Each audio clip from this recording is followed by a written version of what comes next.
আজকে আমরা তিনটি বড় নিউজ নিয়ে আলোচনা করব। প্রথম দেখব আমরা ইথেরিয়ামকে নিয়ে। ইথেরিয়ামকে ফিউচারে কোয়ান্টাম রিস্ক মোকাবেলার জন্য তাদের কোর সিকিউরিটি সিস্টেম পরিবর্তনের দিকে এগিয়ে যাচ্ছে। দ্বিতীয়ত, বাইন্যান্সের সিজি যে ডেভেলপার প্রোটেকশন বিলকে সমর্থন করেছেন সেটি কি ক্রিপ্টো ইন্ডাস্ট্রিতে রেগুলেটরি পজিশনিং বদলাতে পারে? আর তৃতীয়, সোলানা কি সত্যি $95 থেকে নিয়ে $100 জোনের দিকে ব্রেকআউট বিল্ড করছে? টেকনোলজি আপগ্রেড, রেগুলেশন ক্লিয়ারিটি এবং প্রাইস স্ট্রাকচার, এই তিন দিক থেকেই মার্কেটে শিফট দেখা যাচ্ছে। কিন্তু এগুলো কি শর্ট টার্ম মুভ নাকি লং টার্ম পজিশনিং চেঞ্জ? চলুন স্টেপ বাই স্টেপ বোঝার চেষ্টা করি। প্রথম আসি ইথেরিয়ামে।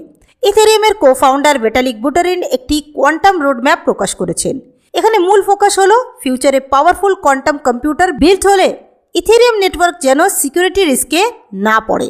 তিনি চারটি প্রধান ভালনারেবল অংশ চিহ্নিত করেছেন। প্রথমত হচ্ছে কনসেনসাস লেয়ারের বিএলএস সিগনেচার্স, দ্বিতীয় হচ্ছে কেজিজি বেসড ডেটা অ্যাভেলেবিলিটি, তৃতীয়ত হচ্ছে ইওএ অ্যাকাউন্টের ইসিডিএসএ সিগনেচার্স এবং চতুর্থ হচ্ছে কিছু জিরো নলেজ প্রুফ সিস্টেম। এখানে সবচেয়ে বড় রিস্ক হলো ইসিডিএসএ। বর্তমানে ইথেরিয়াম ওয়ালেটগুলো এই সিগনেচার সিস্টেম ব্যবহার করে। যদি ফিউচারে পাওয়ারফুল কোয়ান্টাম কম্পিউটার বিল্ড হয় তাহলে পাবলিক কি থেকে প্রাইভেট কি বের করার পসিবিলিটি তৈরি হতে পারে। তখন অ্যাকাউন্ট সিকিউরিটি রিস্কে পড়তে পারে। এই কারণে ভিটালিক নেটিভ অ্যাকাউন্ট অ্যাবস্ট্রাকশনস এগিয়ে নিতে চাইছেন। এর মাধ্যমে অ্যাকাউন্ট ফিউচারে অল্টারনেটিভ কোয়ান্টাম রেজিস্ট্যান্স সিগনেচার ব্যবহার করতে পারবে। এখানে ফ্রেম ট্রানজ্যাকশনস একটি গুরুত্বপূর্ণ প্রপোজাল। এটি হিগোটা আপগ্রেডে 2026 সালের দ্বিতীয় অধ্যায়ে আসতে পারে। যদি এটি ইমপ্লিমেন্ট হয় তাহলে অ্যাকাউন্ট যে কোনো সিগনেচার অ্যালগোরিদম ব্যবহার করতে পারবে, যেমন হ্যাশ বেসড বা লেটিস বেসড সিস্টেম। এছাড়া রোডম্যাপে রিকার্সিভ স্টাক্স এবং প্রোটোকল লেভেল প্রুফ অ্যাগ্রিগেশনের কথা বলা হয়েছে। স্টাক্স বেসড সিস্টেম ভবিষ্যতে কোয়ান্টাম ভালনারেবল প্রিমিটিভ রিপ্লেস করতে পারে, তবে এখন এগুলো কম্পিউটেশনালি হেভি। তাই রিকার্সিভ অ্যাগ্রিগেশন দরকার, যাতে মাল্টিপল ভেরিফিকেশনস একত্র করে কস্ট ম্যানেজেবল রাখা যায়। Ethereum foundation dedicated post quantum research team build করেছে এবং $1 মিলিয়ন ইনসেন্টিভ ঘোষণা করেছে। এখানে আপনারা ইমিডিয়েট প্রাইস ইম্প্যাক্ট দেখতে পারবেন না। এটি long term infrastructure security positioning. Institutional capital সাধারণত ইনফ্রাস্ট্রাকচার রিস্ক খুব গুরুত্ব দিয়ে দেখে, সেদিক থেকে ইথেরিয়াম প্রোটেক্টিভ স্ট্যান্স নিচ্ছে। এবারে আসছি খুবই গুরুত্বপূর্ণ একটি বিল আপডেট নিয়ে। ইউএস কংগ্রেসে innovations in blockchain development act of 2026 নামে একটি বাইপার্টিসান বিল ইন্ট্রোডিউস হয়েছে। বাইন্যান্স কো-ফাউন্ডার সিজি এই উদ্যোগকে পাবলিকলি সাপোর্ট করেছেন। এই বিলের মূল কথা হলো, ডেভেলপার যদি ইউজার ফান্ড কন্ট্রোল না করে তাহলে তাকে ক্রিমিনাল লায়াবিলিটির আওতায় আনা যাবে না।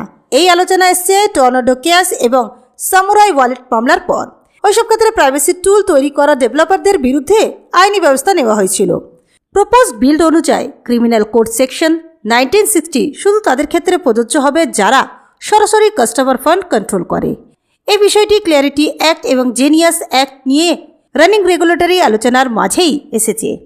মার্কেট রিয়াকশন লক্ষ্য করলে দেখা যায় ব্রডার ক্রিপ্টো মার্কেট প্রায় 0.7% ডাউন ছিল, কিন্তু বিএনবি প্রায় 0.3% আপ থেকে $631 কাছাকাছি ট্রেড করছিল।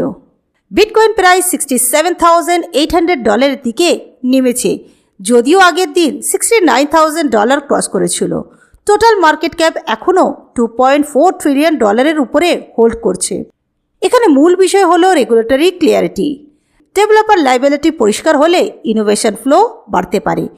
লং টার্মে এটি ইনস্টিটিউশনাল কনফিডেন্স বিল্ড করতে পারে, তবে এটি শর্ট টার্ম প্রাইস ক্যাটালিস্ট না, এটি লিগাল স্ট্রাকচার নিয়ে কাজ করছে। এবার দেখব সোলানার প্রাইস স্ট্রাকচার। সোলানা $82 জোনের উপর ফ্রেশ আপওয়ার্ড মুভ শুরু করেছে। এখন প্রাইস প্রায় $85,000 উপরে এবং 100 আওয়ারলি সিম্পল মুভিং অ্যাভারেজের উপরে ট্রেড করছে। আওয়ারলি চার্টে $87 রেজিস্ট্যান্স সহ একটি বেয়ারিশ ট্রেন্ড লাইন ব্রেক হয়েছে। এটি short term bullish signal. Recent swing লো ছিল $75.64 এবং হাই ছিল $92.05। প্রাইস এখন কনসলিডেশন ফেজে আছে। এখন রেজিস্ট্যান্স দিকটা দেখি। প্রথম রেজিস্ট্যান্স এটি $8। এখানে শর্ট টার্ম রিয়াকশন আসতে পারে। এর উপরে গেলে $92 গুরুত্বপূর্ণ একটা লেভেল। কিন্তু আসল ব্রেকআউট জোন হলো $95। যদি $95 উপর স্ট্রং ক্লোজ আসে তাহলে লিকুইডিটি সুইপ হয়ে আপওয়ার্ড কন্টিনিউয়েশন বিল্ড হতে পারে। তখন মার্কেট $100 সাইকোলজিক্যাল লেভেল টেস্ট করতে পারে। মোমেন্টাম ধরে রাখলে $106 পর্যন্ত এক্সটেনশন সম্ভব। এখন সাপোর্ট দিকটা দেখি। ইমিডিয়েট সাপোর্ট আছে $85.50। এর নিচে $84 গুরুত্বপূর্ণ। এটি 50% ফিবো রিট্রেসমেন্ট লেভেল। যদি $84 হোল্ড করে তাহলে short term bullish structure intact থাকবে, কিন্তু $84 ব্রেক হলে প্রাইস $82 টেস্ট করতে পারে। আর $82 নিচে ক্লোজ হলে $78 পর্যন্ত কারেকশন আসতে পারে। আওয়ারলি MACD বুলিশ জোনে স্ট্রেংথ দেখাচ্ছে, RSI 50 এর উপরে, মানে মোমেন্টাম এখনো বায়ার্সের দিকে। শর্ট টার্ম অ্যাকুমুলেশন দেখা যাচ্ছে, কিন্তু $95 উপরে কনফার্ম ব্রেকআউট না হওয়া পর্যন্ত লার্জার টাইম ফ্রেম শিফট নিশ্চিত নয়। তো সব মিলিয়ে তিনটি ভিন্ন স্ট্রাকচারাল লেয়ার দেখা যাচ্ছে।